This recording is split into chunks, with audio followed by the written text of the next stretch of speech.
Hello viewers, you join me today in the kitchen of the Roy Swallowcliffe, a tastefully modernised 18th century pub in South Wiltshire, just off the A30 between Shaftesbury and Salisbury. Very reasonably priced rooms, an excellent menu and a superb selection of wines, spirits and beers. And where was I with this sentence? Oh yes, Chef Johnny Sutcliffe is here to help me, and I may even let him speak in a moment. But to begin with, I'm going to say that traditionally we cook with lots of different alcohols. We cook with wine, with whiskey, with brandy, we even cook with beer. Think of things like steak and ale pie, but nobody ever cooks with gin. Why not? There may be a very good reason for it. It may be that nobody's thought of it yet. Well, as they say in TV, let's find out as we go cooking with gin.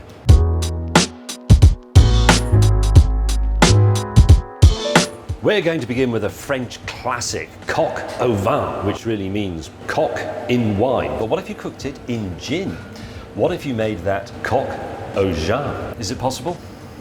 We'll give it a go, that's for certain. But yeah, there's no reason why it shouldn't be possible. It's not going to be exactly the same, but should still taste nice. Will the gin just boil away, or? Even when you have coq au vin, you end up with a winey flavour. So you should hopefully have a gin kind of flavour to the sauce. Why hasn't anybody done this before? I don't know. Nobody's thought of it? Yeah. Or it's a crap idea?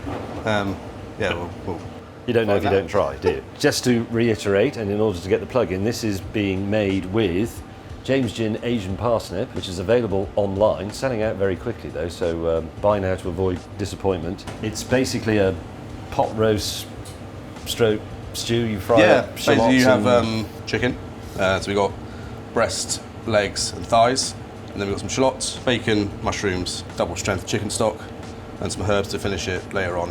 If this works, would you put it on the menu? Yeah, if it works, yeah, absolutely, yeah.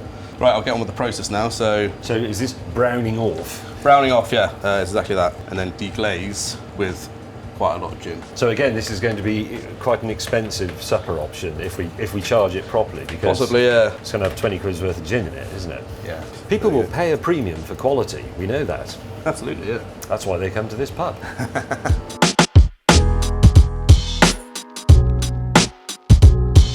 Every recipe I've ever read for this, I've only ever tried it myself once, but it always says you should use a bit of breast, a bit of thigh, and a bit of leg. Is that to indicate that you've got a whole chicken in there? Or? Pretty much, yeah. So we get some colour already. Yeah, look at that. I always look for the yellow chickens in the supermarket, because that's a sign that it's properly fed and properly running about. So this is very much, once you've done this quite frantic first stage, it becomes a slow cook, doesn't it? Absolutely, yeah. You're sealing in the sort of flavour. And also, if you just put it straight in, it would effectively boil, wouldn't it? Boil, and yeah, you get sort of like almost like a kind of scumminess. I've produced quite a bit of scummy food in my time.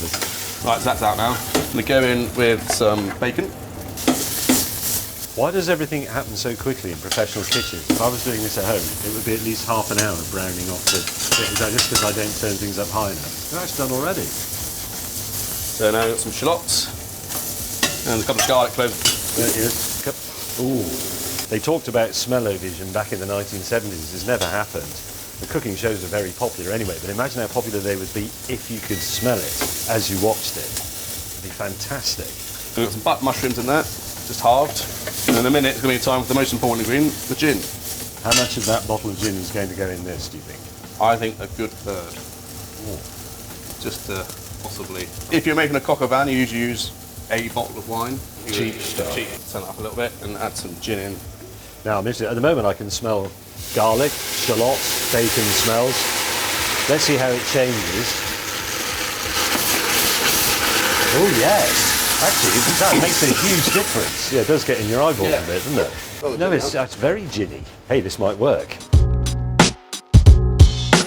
Right, so we're going to go in with our stock. So that's pre-made, homemade or pub-made stock from chicken bones. Chicken bones and a few veal bones as well, just to give it a bit more sort of richness. But it's interesting, this is a conversation we had earlier when the cameras weren't running, but there's no thickener here. In a lot of coq au vin recipes, it will tell you to remove everything, add thickener to the juice, and then put everything back in. But you don't need to do that. Not with decent stock now, and also we want a kind of more lighter sauce. Agreed.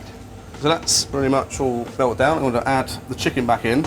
Oh, I know the gin is Asian parsnip, but the smell now is actually slightly, it does smell a bit like Asian, it smells a bit like Thai, doesn't it? It smells like a simple Thai thing. Now what we're going to do is turn that off and pop it in the oven. So this is going to take about an hour to cook properly in the oven, is it? If we later knock up a few mashed potatoes as well, we could actually make this the crew lunch. And by crew, I mean me. Join us again in 1 hour, i.e. 2 or 3 seconds, for coq au vin with mashed potatoes and peas. Peas? Peas, yeah. Peas.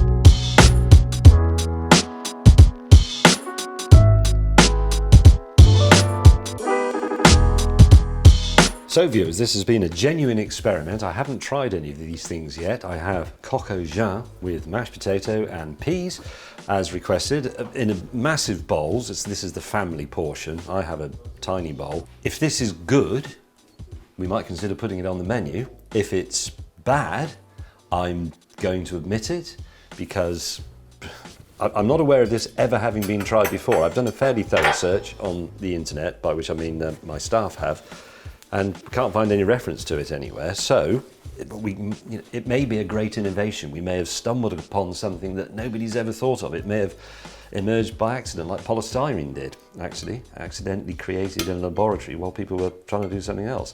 Anyway, shut up, James, and put a bit of coq au vin in the bowl. That's got a little bit of, that bit landed on the table, but hopefully you can't see it from there. Bit more of that, bit of juice, bit of mushroom, yum yum. Dollop o' mashed potato. I'm very excited about this.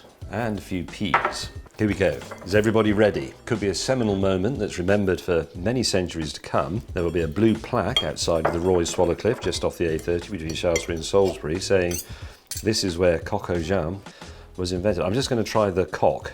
Here we go.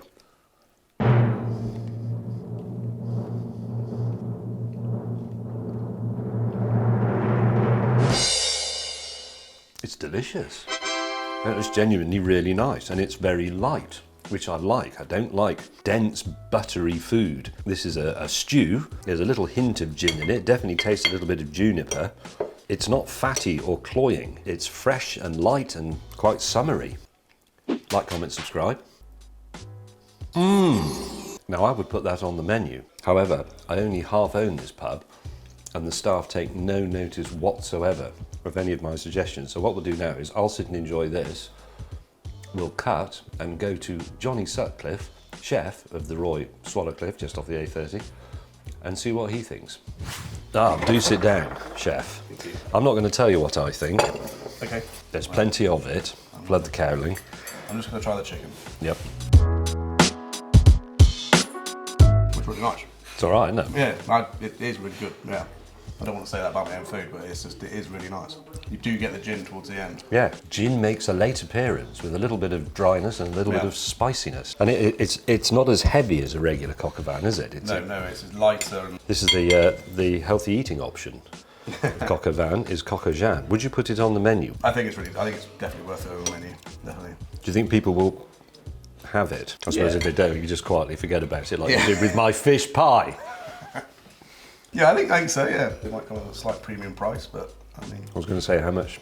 A regular coq au vin would be what, 18 quid? Yeah. Might cost a few more quid, but, you know... But you can't get it anywhere else. That's true. Only. It is entirely exclusive to this pub, the Roy Swallow Cliff, just off the A30 between Shaftesbury and Salisbury, offering reasonably priced rooms, an excellent menu devised by the best chef in the region, and a superb selections of wines, beers and spirits. Dogs and children welcome, and everybody else. No fascists. Like, comment, subscribe.